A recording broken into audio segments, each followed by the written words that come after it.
Amakuru y'imyidagaduro kuri uyu munsi reka duhere ku muhanzi nyarwanda witwa azajurira wamamaye cyane nka yampano yakatiwe iminsi 30 y'agateganyo nyuma yo gusanga ibyaha 3 muri 6 yakekwagaho bifitiwe ibimenyetso bifatika. Gatandatu uyu mwaka 2026 ku isaha y'isa 9 urukiko rw'ibanze rwa Kicukiro rwagombaga gusoma umwanzuro mu ruhame.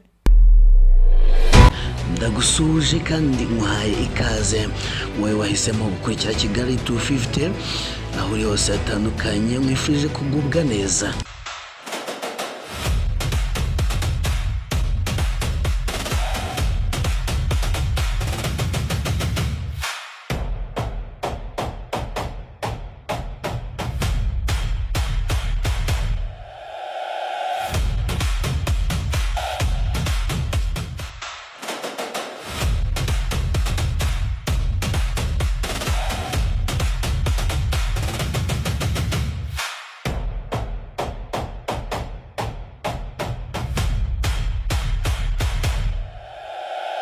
Ni kuri uyu wa kabiri ku itariki 9 Kamena 2026 ku rukiko rw'ibanze rwa Kicukiro hasomanywe mu ruhame umwanzuro w'urubanza ruregwamo azajurira wamamaye cyane nka yampano.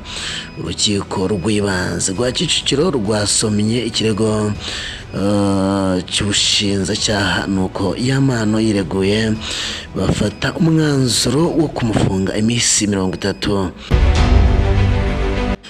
Impamvu urukiko rwashingiyeho nuko icyaha cyo gukubita no gukomeretsa ku bushake, kunywa urumogi no kwangiza ikintu cyundi bifitiwe impamvu zihagije zo gukekwaho ibyo byaha, naho icyaha cyo gukoresha ibikangisho, icyaha cy'ubwinjiracyaha, cy'ubwicanyi ndetse no gufungirana umuntu bitemewe n'amategeko nta mpamvu zikomeye zigaragazwa.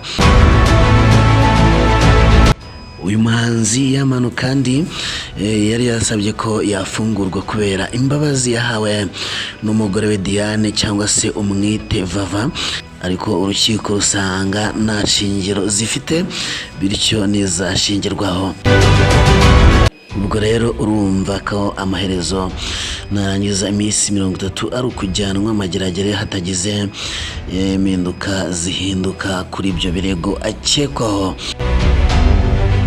Leta ya Burkinafaso yatangaje ko ihagaritse amarushanwa yose y'ubwiza azwi nka Miss kugeza igihe hazashyirirwaho amabwiriza mashya agenga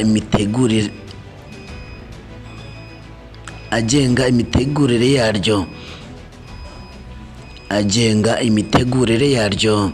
Mu marushanwa yahagaritswe harimo irushanwa rikomeye rya Miss Burkinafaso ndetse n'irushanwa rya Miss Universe.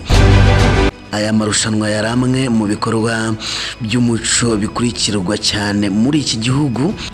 Abategetsi bavuga ko iki cyemezo kigamije kurushaho kurinda no guteza imbere indangagaciro n'umuco w'igihugu. Bavuga ko kandi hakenewe uburyo bushya bwo gutegura aya marushanwa mu mucyo no mu buryo bwubahiriza amahame y'umuco w'igihugu. Ndagushimiye wowe wabanye nanjye, amakuru yo nakagaruka ni Kigali 250. Ibihe byiza.